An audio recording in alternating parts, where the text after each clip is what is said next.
ಇವತ್ತು ನಾವೆಲ್ಲ ಕೆಂಗಲ್ ಹನುಮಂತಯ್ಯನವ್ರನ್ನ ಸ್ಮರಿಸ್ಕೊಳ್ತಾ ಇದ್ದೀವಿ. ಈ ವಿಧಾನಸೌಧ ಕೆಂಗಲ್ ಹನುಮಂತಯ್ಯನವರು ಕಟ್ಟಿದ್ದಾರೆ. ವಿಕಾಸಸೌಧ ಎಸ್.ಎಂ. ಕೃಷ್ಣವರು ಕಟ್ಟಿದ್ದಾರೆ. ಬೆಂಗಳೂರಿನ ಕೆಂಪೇಗೌಡರು ಕಟ್ಟಿದ್ದಾರೆ.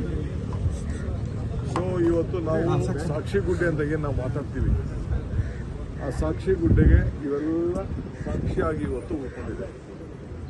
ಇವತ್ತು ಮಧ್ಯಭಾಗದಲ್ಲಿ ಅವತ್ತಿನ ಕಾಲದಲ್ಲಿ ಏನಾದ್ರು ದಾವಣಗೆರೆಗೋ ಇಲ್ಲ ಅಂತಂದರೆ ಏನಾದ್ರು ಬೇರೆ ಕಡೆ ಹೋಗಿತ್ತು ಅಂತಂದರೆ ಬೆಂಗಳೂರು ಇಷ್ಟು ಬೆಳೀಲಿಕ್ಕೆ ಸಾಧ್ಯ ಆಗ್ತಿದೆ. ಇವತ್ತು ನೋಡಿ ಬೆಂಗಳೂರಿನಲ್ಲಿ ಎಂಥ ಹವಾಗುಣ ಇದೆ, ವಾತಾವರಣ ಇದೆ. ಈ ವಾತಾವರಣ ನೋಡಿದ್ರೆ, ಈ ಹವಾಗುಣ ನೋಡಿದ್ರೆ ಇಡೀ ಪ್ರಪಂಚದ ಜನ ಇಲ್ಲಿ ಆಕರ್ಷಣೆ ಆಗ್ತಾರೆ. ಈಗ ಸಮುದ್ರಗಳ ಪಕ್ಕದಲ್ಲಿರೋಂಥ ನಗರಗಳಿಗೆ ಏನು ಸಮಸ್ಯೆ ಆಗ್ತಾ ಇದೆ, ಪಾಪ ಅಭಿವೃದ್ಧಿಗಳಾಗ್ತಾ ಇದೆ, ಎಲ್ಲೂ ಏನು ಸಮಸ್ಯೆ ಆಗ್ತಾ ಇದೆ ಅಂತೇಳಿ ತಾವೆಲ್ಲ ಗಮನಿಸಿದ್ದೀರಿ.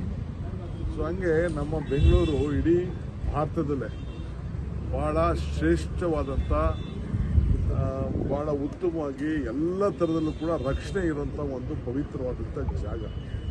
ಇದಕ್ಕೆ ಈಗೆಲ್ಲ ನಮ್ಮ ನಾಯಕರುಗಳು, ನಮ್ಮ ಮಾಜಿ ಮುಖ್ಯಮಂತ್ರಿಗಳಂತ ಕೆಂಗಲ್ ಹನುಮಂತಯ್ಯನವರು ಆಗ ಮುನ್ನುಡಿಯನ್ನು ಬರೆದಿದ್ದಕ್ಕೆ ನಾವೆಲ್ಲ ಇಲ್ಲಿ ಸೇರಿದ್ದೇವೆ.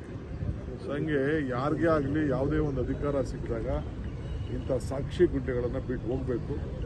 ಆ ದಿಟ್ಟಿನಲ್ಲಿ ನಾವೆಲ್ಲ ಕೆಲಸ ಮಾಡಬೇಕು ಅಂತೇಳಿ ನಾನು ಭಾವಿಸ್ಕೊಂಡಿದ್ದೀನಿ. ಪಾರ್ಲಿಮೆಂಟ್ ಅಲ್ಲಪ್ಪ, ನಂದು CMದು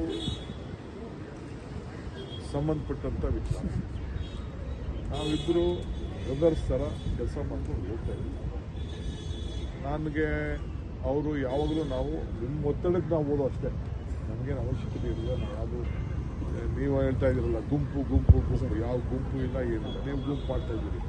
DK ಅದೊಂದು ಗುಂಪು, ಸಿದ್ದರಾಮಯ್ಯನವ್ರದ್ದು ಗುಂಪು, ಅವ್ರದ್ದೊಂದು ಗುಂಪು ಅಂತ ಮಾಡ್ತಿದ್ದೀನಿ. ನಾನು ಯಾವ ಗುಂಪು ಇಲ್ಲ. ನನ್ನ ಜೊತೆ 40 ಜನ ಇದ್ದಾರೆ.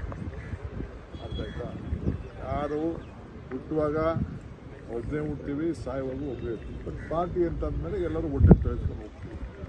ಸೊ ಅದರಿಂದ ನೀವೇನು ಚಿಂತೆ ಮಾಡೋಕ್ಕೆ ಹೋಗ್ಬೇಕು.